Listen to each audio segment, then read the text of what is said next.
1 month after the Simpsonwood Conference, Thomas Verstraeten sent an email to voice his frustrations over the pressure he was under to reduce the relative risks. I do not wish to be the advocate of the anti-vaccine lobby and sound like being convinced that thimerosal is or was harmful, but at least I feel we should use sound scientific argumentation and not let our standards be dictated by our desire to disprove an unpleasant theory. That was basically the end of Verstraeten's tenure at CDC. Once he said that, he was doomed. Then a year later, the fourth generation was presented at the Institute of Medicine committee meeting that was held in 2001.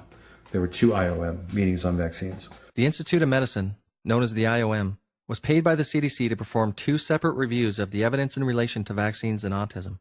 The first was the 2001 IOM, and by this time Verstraeten's 4th generation showed a relative risk for autism that had once again been lowered, this time to 1.52. When Verstraeten presented his data that morning at the IOM, he said, as of 8 o'clock this morning, I no longer work for the CDC.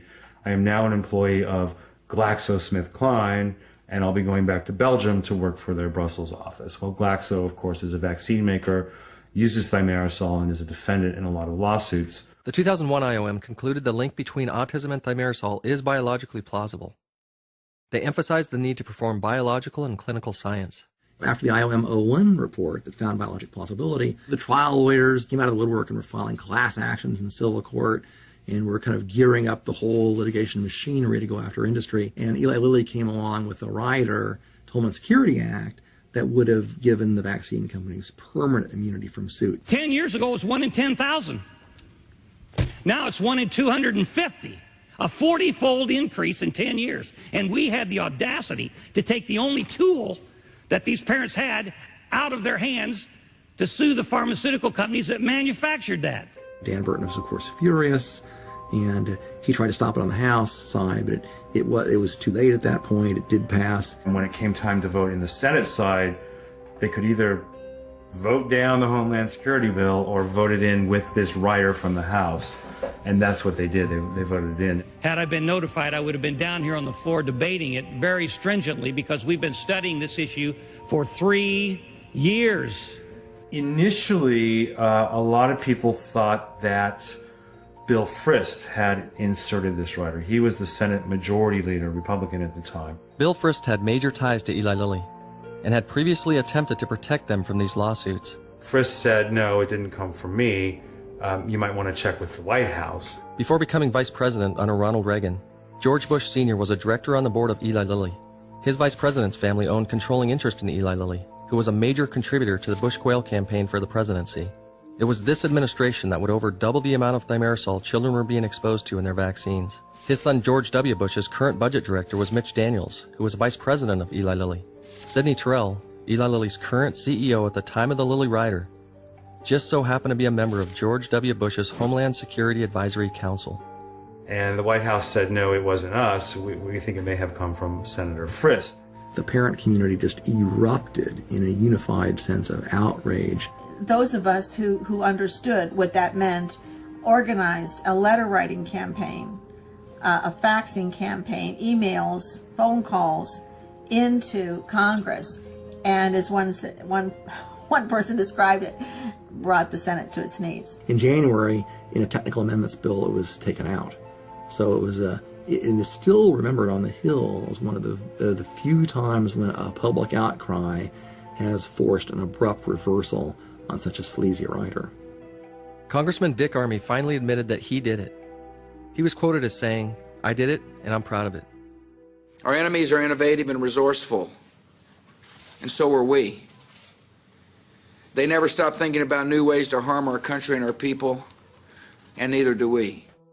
The CDC would perform one final generation of the Verstraeten study, this time without Verstraeten. And then they got the brilliant idea. Don't have a reference group that has no mercury. Make a reference group that has some mercury.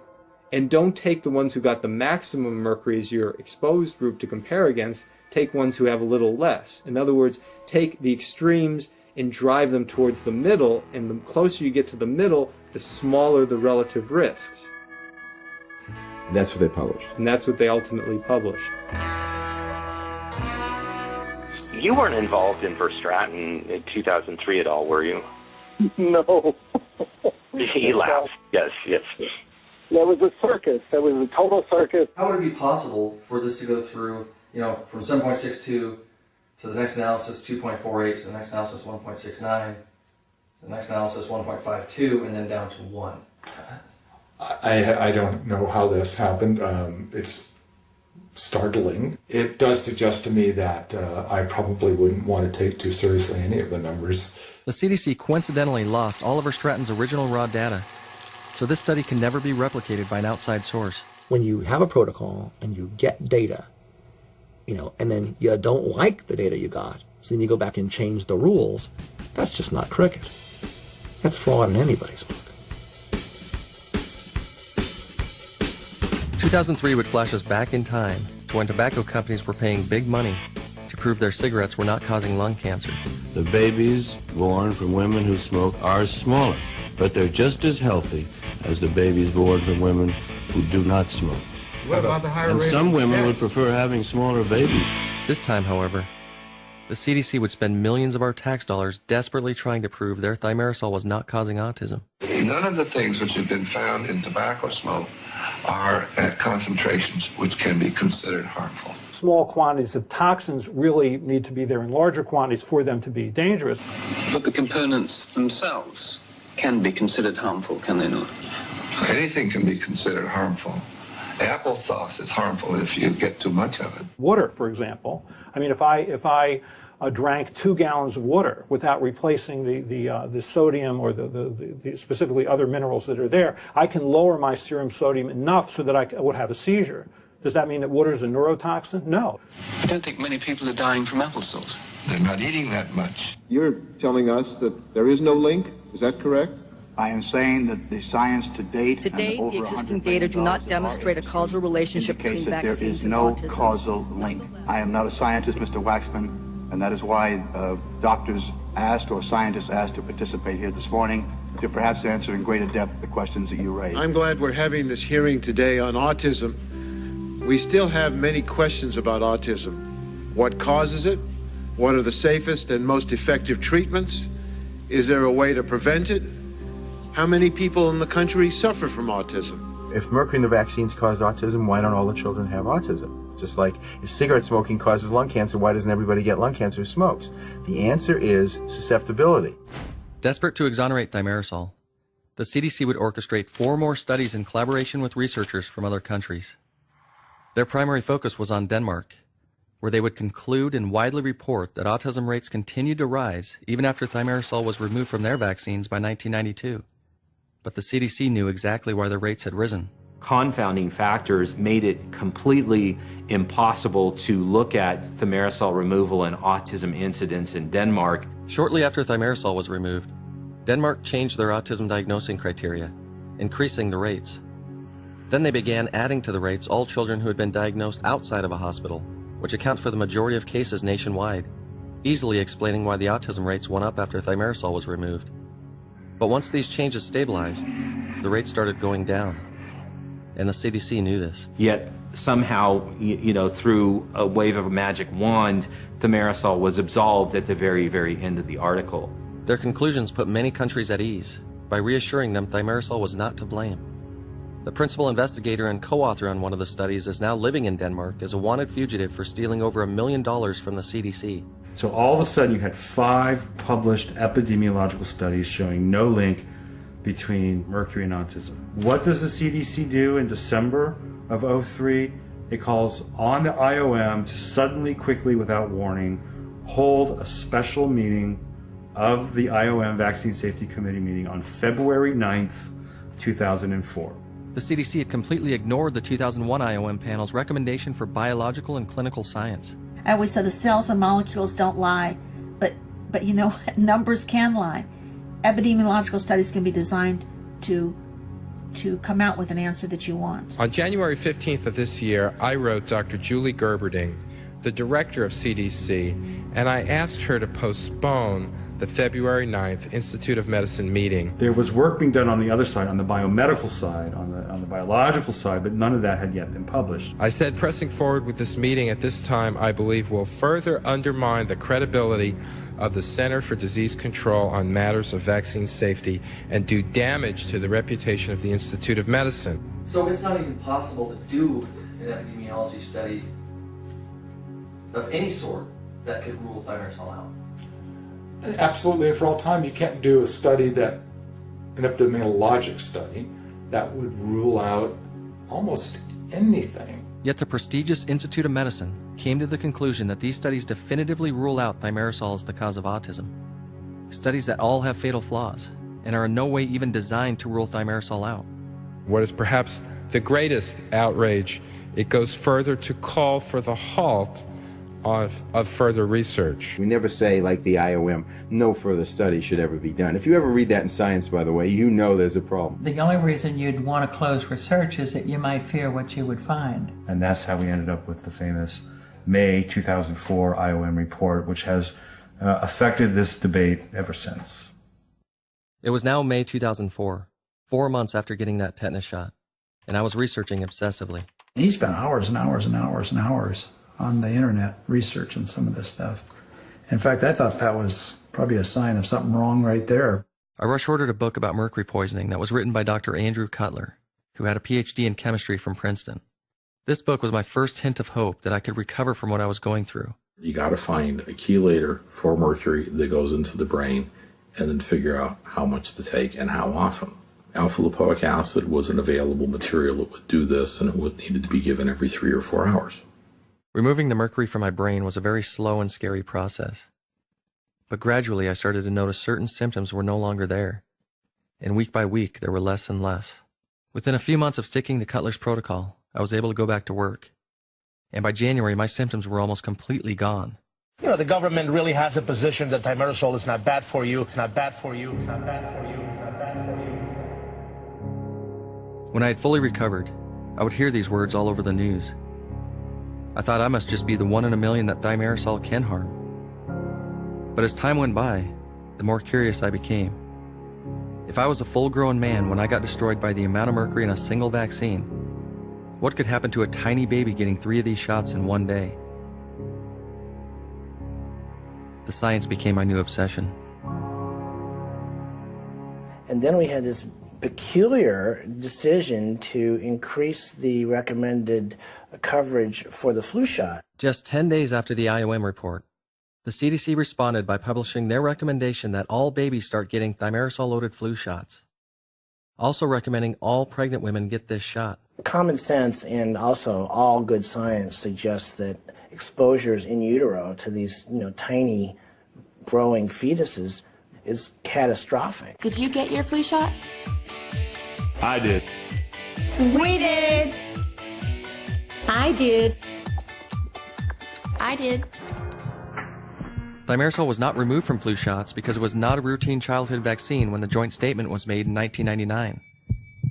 Now, after 5 years of trying to cover their tracks, and just as the backstock of other thimerosal-loaded vaccines had finally run out, the CDC had taken it upon themselves to add thimerosal-loaded flu shots to the childhood vaccine schedule. But this was far worse. Should I really be getting a shot? I mean, is it safe? Yes. Last year I had a pregnant patient that did not get vaccinated. She ended up getting very sick from the flu and had to be hospitalized. Oh, that's terrible. How can they recommend thimerosal-containing vaccines to pregnant women now? I don't know why they still give it to pregnant women. Like, that's the last person I would give mercury to. Yeah. Certainly, if you look at who's more likely to be at risk, you can argue reasonably that the developing fetus, because the brain is still developing and all the organs are still developing, is more likely to be susceptible to the effects of mercury than is somebody who's already born and getting older. The FDA had issued an advisory to pregnant women 3 years earlier in 2001, warning them not to eat certain types of fish because of the dangers of mercury on the developing fetus. Giving it to a pregnant mother when they're telling them not to eat fish that has mercury in them, it's crazy. It's just crazy. We're seeing a whole new round of autism right now, and I think I'm connecting that with the flu shot, particularly in gestational time. Dr. Heiko Langner at the University of Montana tested the amount of mercury in flu shots given to pregnant women. The results confirmed the flu shot contained 25 micrograms per dose when the bottle was shaken. But when left to sit for 20 minutes and not shaken, the dose contained 27 micrograms. If the doctor doesn't shake the bottle up or the nurse doesn't shake it, the person getting it at the end could be getting 40 or 50 micrograms if they're with the 8th, 9th, or 10th vaccine in their bottle. Flu shots have never been tested on pregnant women. The manufacturer's own product insert that comes with a flu shot clearly states, animal reproduction studies have not been conducted with Fluzone. It is also not known whether Fluzone can cause fetal harm when administered to a pregnant woman or can affect reproduction capacity. Fluzone should be given to a pregnant woman only if clearly needed.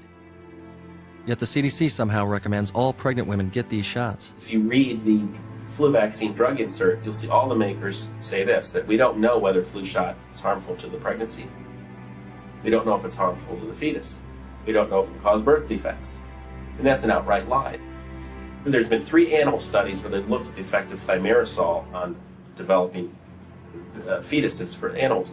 All 3 studies show increase the dose of thimerosal, you increase the abortion rate. It kills fetuses. Thimerosal is also known to be more toxic to males than females. A study exposing mice to increasing levels of thimerosal found that all of the male mice died before even the first female mouse died. I was 6.5 months pregnant with twins and a boy and a girl. I went in for a routine exam, and at the end of the exam, as I was about to leave, my doctor said, I really would like you to stop by the nurse's station and get a flu shot. I told him that I was not comfortable getting the shot. I didn't want to get it. And he was very adamant, and even went as far as to say that he thought I was being selfish. Against my better judgment, I went ahead and let them give me the shot. Within, I would say 5 to 6 hours after the shot, I started getting severe cramps and bleeding, and I knew something was very terribly wrong. And I immediately went back to the hospital where my doctor was, and he said, "You are having a miscarriage." I lost my son, and my daughter ended up at 18 months diagnosed with severe autism. She regressed in my womb. My doctor was so horrified by what happened. He said, "I'm not giving any more flu shots to pregnant women." I had her baby teeth analyzed, and baby teeth form in the womb. They come out later, but they form in the womb. Her baby teeth had tons of mercury in them. Listen to our government agencies. These guys are telling the truth. There's no conspiracy here, folks. Just get your damn vaccine. Ignoring the 2004 IOM report that said no further funding should be spent on thimerosal, the CDC would spend millions of our tax dollars on yet more epidemiology studies, this time to use as ammunition against the families in the omnibus autism proceeding. This proceeding consisted of government lawyers representing a government agency, presenting government-funded science to government judges, the biggest kangaroo court of all time. Hazmat crews worked quickly to clean up a small amount of mercury Friday. Everyone was freaking out. Firefighters say a teacher and a student noticed a small trace of mercury in a water fountain and called 911. Schools are shut down, and hazmat is called in if even a thermometer breaks or any time mercury is spilled. Yet these same schools are turned into flu shot clinics that are injecting the same substance directly into every child's body. This is not an issue anymore. This is getting to be something out of science fiction. CDC has dug in so far, they can't back out. Because them to say now, oops, we're sorry, I think the public would be very unforgiving. Many accused the CDC of acting like a lawless maverick with their vaccine program, somehow thinking they could make up their own rules as they went, completely disregarding any federal exposure guidelines, disregarding all required safety testing, disregarding warnings and product safety data sheets, disregarding study after study showing how toxic thimerosal is, and worst of all, disregarding a very similar mercury tragedy of the past. There was this very interesting disease called pink disease, acrodynia, in the 30s, 40s, and 50s, and eventually scientific consensus came about that it was caused by inorganic mercury in teething powder. And interestingly, only 1 in 500 children exposed to the mercury develop pink disease, which again strongly suggests a genetic susceptibility. Acrodynia, otherwise known as pink disease, became more prevalent as the teething powder became more commercial. There's descriptions of kids with pink disease rocking back and forth and banging their heads and not playing with the other kids and losing eye contact and having insomnia and not wanting to eat and many of the things that we see in autism. And if you look at the literature, mercury can do these things. A study published in 2001 compared all known symptoms of mercury poisoning to all of the known symptoms of autism. You can line them up line for line, word for word, and mercury poisoning looks exactly like autism. A study out of Australia showed that 1 in 25 grandchildren of acrodynia victims had autism compared to the general population at 1 in 160, strongly suggesting a genetic susceptibility to mercury. So pink disease was inorganic mercury rubbed into the skin or the gums in kids who were roughly, 6 months to a year of age. Whereas the theory with autism is it's ethyl mercury injected directly into newborn babies or pregnant women.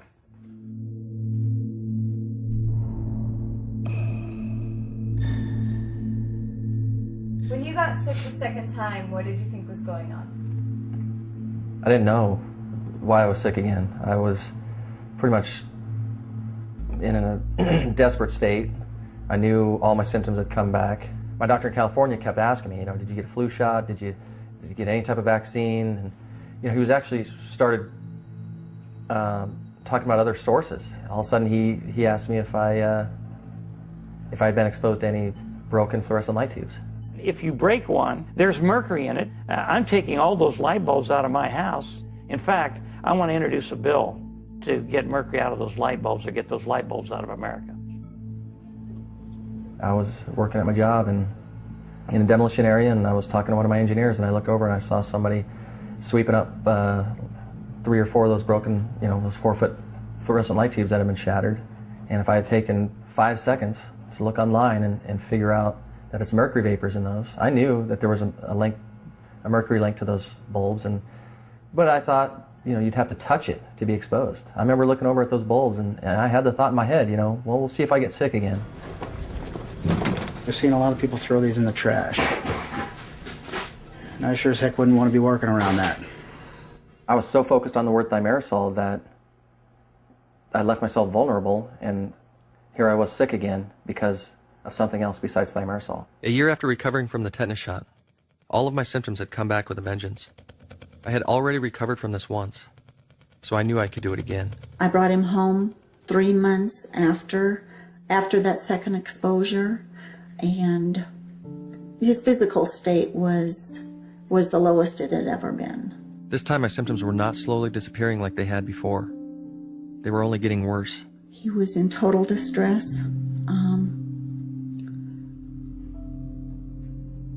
I think that was his very lowest point too. I think at that point in time I just recognized something with him, that he was to the point of no return. I was searching for stuff to give him a reason to hang around. The CDC's focus remains solely where their liability rests. But mercury is a cumulative poison, meaning you must account for all sources of exposure or you will be grossly underestimating the risks. You've got over 1,000 tons of mercury out there in people's mouths in the United States. It's the largest repository of mercury anywhere, is what people are walking around with in their mouths. We're going to take the coffee pot that hasn't been used in a long time, and we're just going to place some amalgam in here, say for 10 seconds. 1, 2, 3, 4, 5, 6, 7, 8, 9, 10. Then we're going to dry it off so people can't say that it's water vapor. And we're going to place this now. Just what happens when you take a drink of hot coffee and you run it across your amalgam, so you release a little bit more mercury.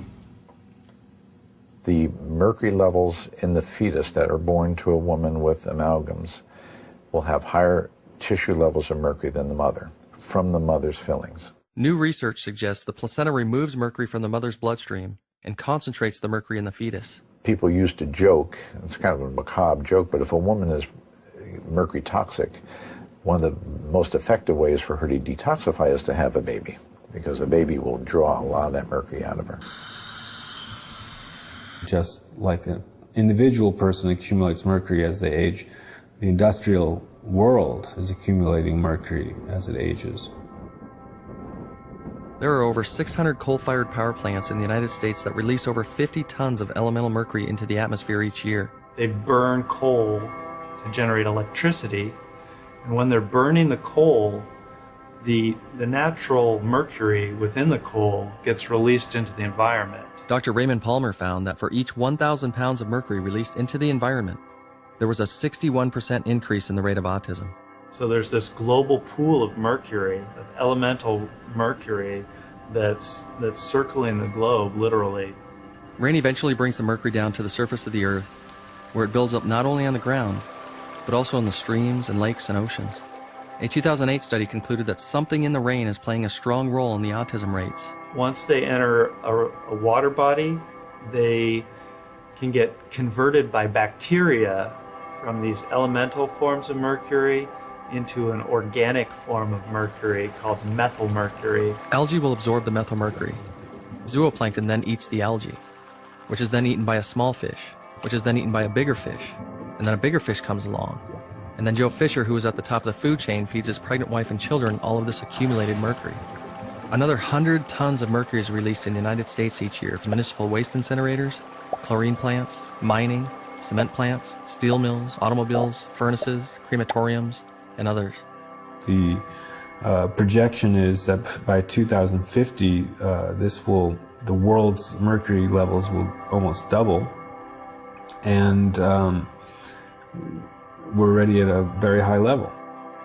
We are literally saturating the entire atmosphere and the planet we walk on with this incredible neurotoxin. So once mercury's in the living environment, you can't get rid of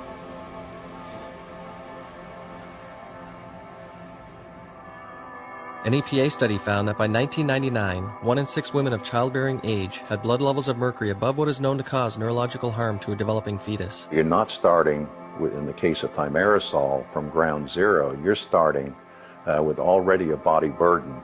So maybe even a small dose could put you over the edge. So that's not zero. 0.012, you got mercury coming off your sweat, Shiloh. It's mercury in the fluorescent light tubes. It's mercury in the thimerosal. It's mercury in the silver fillings. It's mercury in the fish.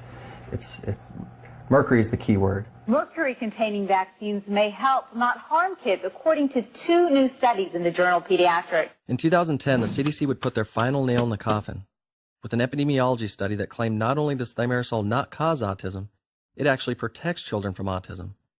This time burying an 8.73 relative risk of autism in children exposed to thimerosal prenatally. I have great shame now when I meet families with kids with autism because I have been part of the problem. But when you look close enough, you see there is not even one real nail, and therefore nothing stopping you from lifting that lid and exposing everything those fake nails were meant to hide. There are 4 to 5 boys to every girl with autism, and studies have been published linking it to testosterone. But Boyd Haley would go beyond this and actually demonstrate why. When adding thimerosal to a petri dish of brain neurons, he found about 5% neuron death by 3 hours. When testosterone was added to a different petri dish, all of the neurons were still alive at 3 hours. But when he added testosterone with thimerosal, 100% of the neurons were dead. Testosterone makes mercury much more toxic. He did the same experiment with estrogen and found that it actually protected the neurons from mercury. Glutathione is the key component a child needs to excrete mercury, and researchers have identified specific genetic mutations in children with autism that slow down the normal activity of the exact pathways that just so happen to make glutathione. Dr. Jill James' research confirmed that autistic children have much lower levels of glutathione than typical children. Dr. Amy Holmes would provide the next piece of the puzzle, finding children with autism had much less mercury in their first baby haircuts, meaning they were not excreting it like typical children. She also found the lower the hair levels, the more severe the child's autism. Dr. Jeffrey Bradstreet would take it one step further by administering a chelating drug that binds to mercury and transports it out through the urine. Now all of a sudden, autistic children were dumping out mercury compared to typical children. A study by Dr. James Adams showed children with autism had over 2 times more mercury in their baby teeth. A study out of Harvard looking at brain samples found autistic brains had almost twice the amount of mercury.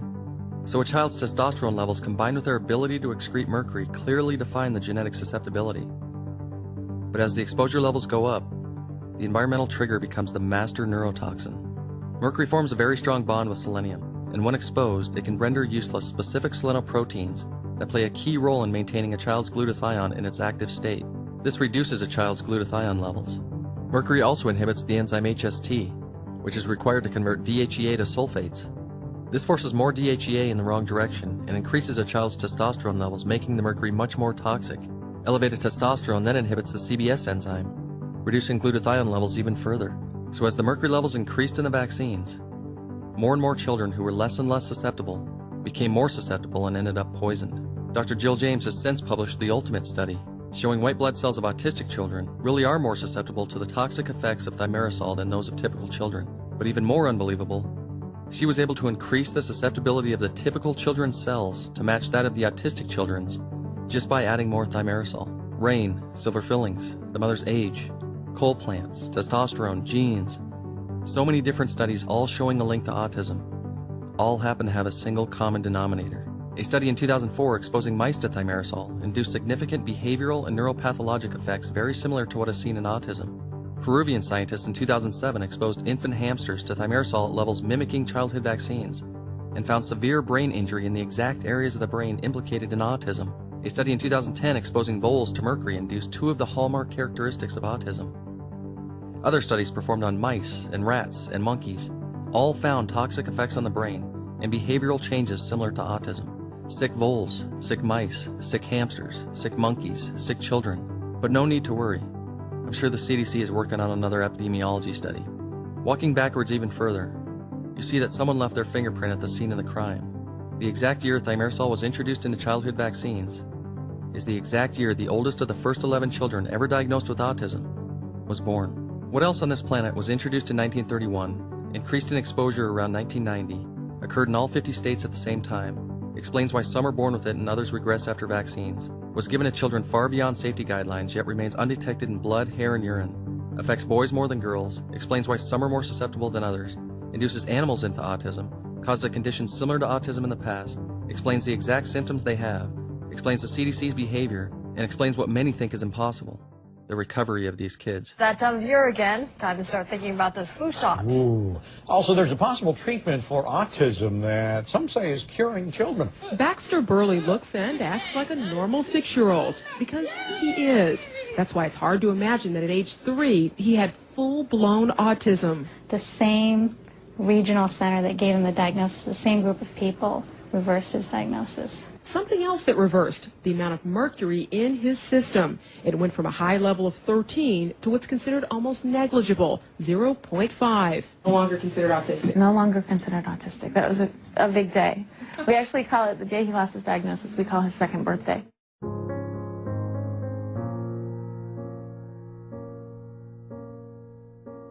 We see children that come through that are severely autistic and, you know, within a year they're mainstreamed in school and out of the spectrum. Some children turn around in a number of months, other children take years. We started with the special diet. We started with lots of supplementation geared at healing his body, helping his body detox from the heavy metal exposure he had. We did chelation, methyl B12 injections.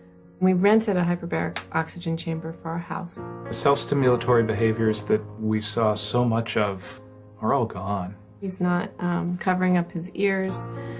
We went from the baby who had no language and no social interaction and was lost in his own world to a child who is very verbal and very social.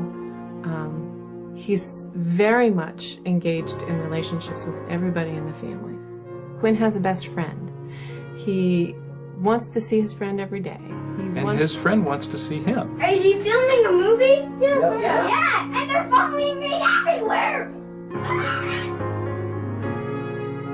He'll say, you know, when I had autism, and then talk about something that we weren't aware of how he was feeling. Imagine what could have been done to recover these children starting clear back in 1999, when the CDC first realized what was causing autism.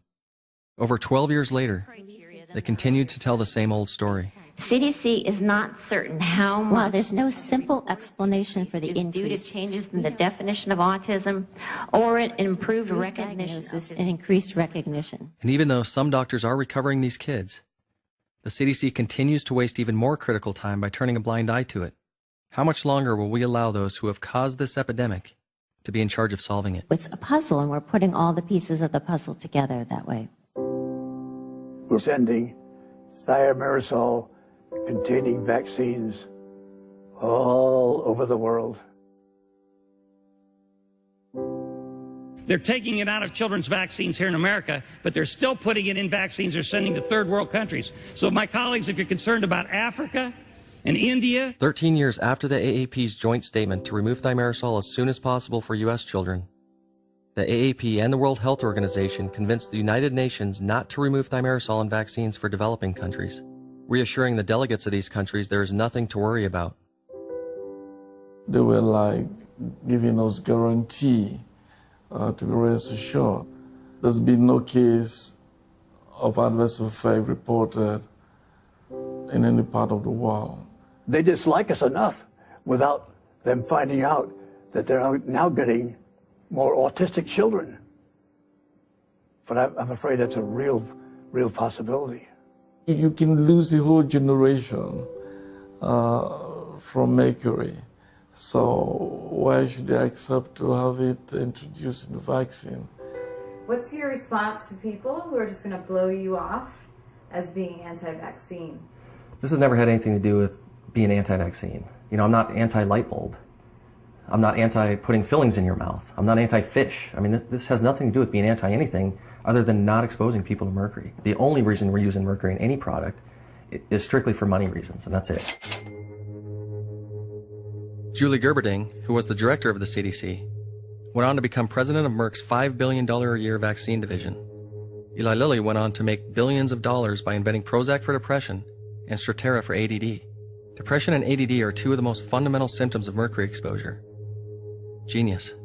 Baseline exposures to mercury continue to increase exponentially, while the CDC continues to push flu shots on pregnant women like never before, with yet another epidemiology study. Women who had the flu while they were pregnant were more likely to have a child later diagnosed with autism. So the question is, if you're pregnant, should you get a flu shot? Yes, yes, yes. And I would say it now goes beyond that. If you are a woman of childbearing age, if you think you're going to get pregnant or want to get pregnant, could get pregnant, yes, do it. Get your flu shots to protect your baby from autism. Get your flu shot now. All right, doctor's orders. In 2009 and 2010, pregnant women were given a second mercury-loaded shot for the swine flu.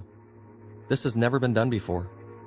Yet the CDC likes to claim mercury was removed and the autism rates keep going up. They removed mercury from all vaccines, and they're still seeing autism rates on the rise. Can you explain this for us? They forgot to mention the latest autism rate is based on children born clear back in 2002. Those who received the backstock of thimerosal vaccines and then got flu shots starting in 2004. There is no mercury in the routine schedule of childhood vaccines anymore, except maybe just trace amounts. There is biologic plausibility right now. I really do believe there is, to say that thimerosal causes autism-like features. By September of 2006, I had been sick for so long that I no longer knew what it was like to feel normal. I remember the exact moment that I finally realized I wasn't going to get any better. This was the day I decided to buy this video camera, to tell a story that I'm hoping inspires the public to be part of the solution. If you choose to get a vaccine, you can request one without thimerosal. You can choose an LED instead of a fluorescent light bulb. You can choose a filling for your cavity that does not contain mercury. You can push your local power plants to use mercury filtration systems. I will not back down from protecting our kids from mercury poisoning. And most importantly, you can write the president and ask him to make good on his promise by issuing an executive order for the immediate and responsible removal of thimerosal in vaccines.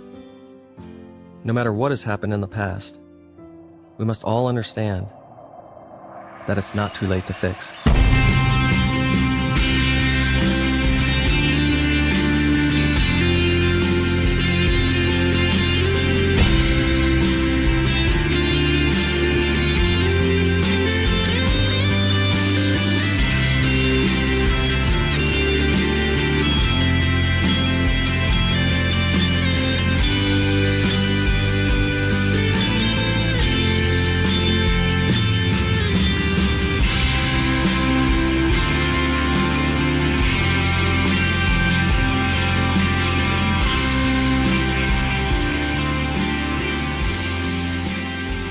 And after days and months and even years of going after the science and trying to get myself better, the exact thing I had set out to do that September day was finally finished.